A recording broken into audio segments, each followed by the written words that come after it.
But look at this batter. It's like very like chewy and like bouncy. Hello everyone. Today I brought Korea's gold winter snack. It's called boongeoppang and it's crunchy on the outside, soft and fulfilling on the inside. And literally people wait all year just to eat this. It's so popular in Korea that some people even say, oh, you're so lucky to live in boongeoppang. Now, sekwon in Korean means influential zone, and we usually use it to like describe near a station like 역세권. But anyway, there is an even app just to find where the boongeoppang stall is. So today I brought the most two classic Korean boongeoppang flavors, the red bean and then the custard. And although they're Korean, it actually began from Japan. So let's get started from how it became a Korean snack.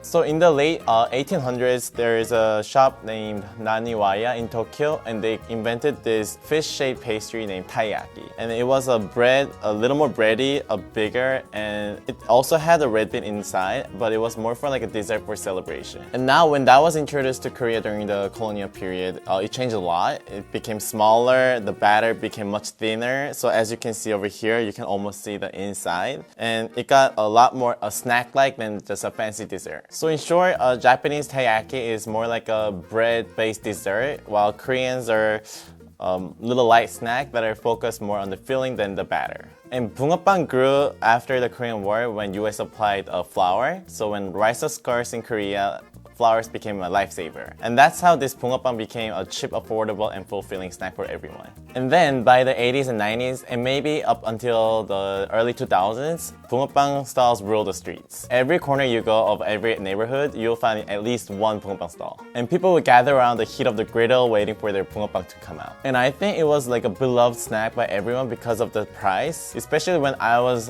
growing up, I remember having 5 boongeoppangs for $1. So it was a great price that you can share for the entire family. Now today I got it as to go, so like all the steam got all the batter a little soggy, but when you eat it, like when it's fresh out on the griddle, it's very hot and crispy on the outside.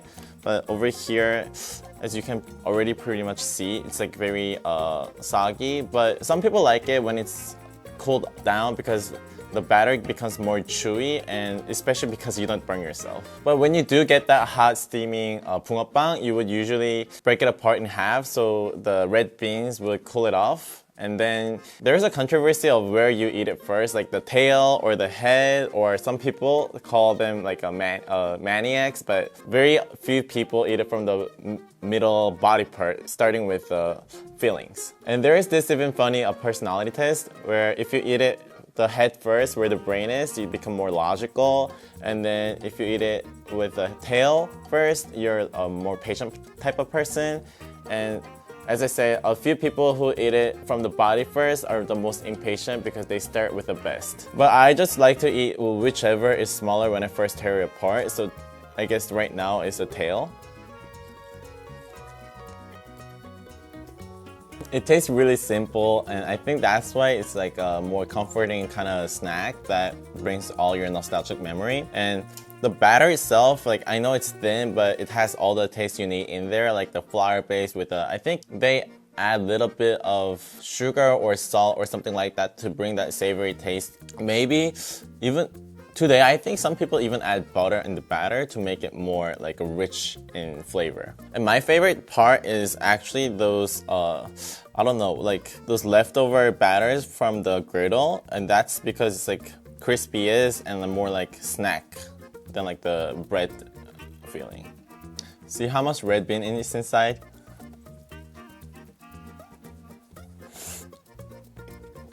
Now if we see the filling from like the top of the head to the bottom of the tail, like all throughout the body, and if the batter is really thin, I would say it's a legit go-to place, and that place is usually popular. Now the middle part definitely has the most amount of filling, and that's why I feel like the strong red bean taste. But there's another version of boongeoppang for those who hate red beans. The custard one is more like more loved by children or some people who, as I said, just don't like red bean in general. Now today, besides this custard cream, there are a lot of other variations like Nutella, cream cheese, pizza, and sweet potato. And I heard those kind of variations started after the IMF when a lot of people lost jobs overnight and people didn't know what to do, so they just jumped into that boongeoppang food stall business. And because of a lot of competition, I heard they were trying to find out their own specialty, and experimenting with the filling and the recipe I heard was why we have so much of the boongeoppang today. Anyway, moving on to the custard cream.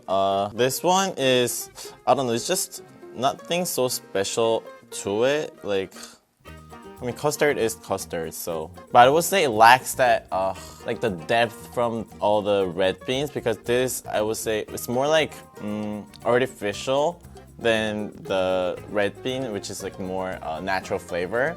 And I think that's why usually the custard, if you have one or two, you get done of it, and the red bean is more addicting. No, it's custard, but I somehow feel something like banana, like the banana pudding, or even like a vanilla ice cream.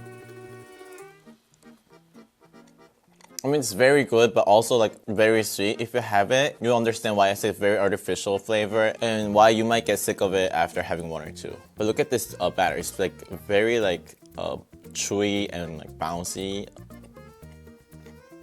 Really fun to just sit there and watch how they make it. And I guess if you do watch and see, they have the batter in like a big pot. So I guess it ferments like automatically in there, and maybe that's why this chewy texture is coming from. But yeah, they pour in that little griddle and fill in the stuffings, and then wait a bit and pour it over again, and they just flip it back and forth over and over again.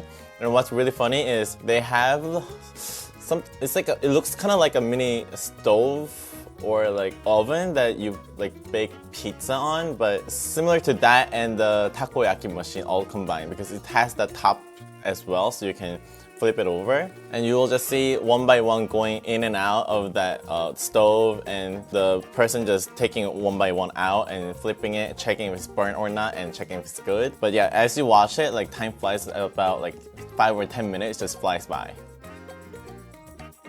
And guess what? This is the winter version, but Koreans love boongeoppang so much that we even created a summer version as well. It's basically an ice cream cone, but the cone itself is in boongeoppang shape, and it's more like a bread than a snack. And usually inside we would put like little stuffings, like maybe like a Nutella or like some jam, something like that. And the ice cream and boongeoppang combination, in short, we call it abung. And in fact, my favorite abung place is in LA. It's called Somi Somi. They serve the fish-shaped waffle cone with ice cream on top and the filling of your choice. Now, despite its heyday and global trend, it's getting harder to find boongeoppang stalls in Korea. Maybe it's because of the shorter winter, high prices, inflation, and I don't know, maybe it's just because they don't make too much out of it. So you'll usually see like the cafe premium style boongeoppang. One is like a croissant style where you just pan grill it, but the batter itself is a croissant pastry.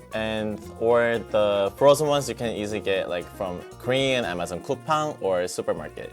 I mean, the croissant version is also very good. It's like very crispy. It has a thin layer of sugar all over, so it's like very pastry-like. But when you're craving for this simple old-fashioned boongeoppang, it just doesn't feel right. Thank you always for watching, and if there's anything else you want to know about boongeoppang, please leave it in a comment and I'll let you know. I'll see you next time. Goodbye!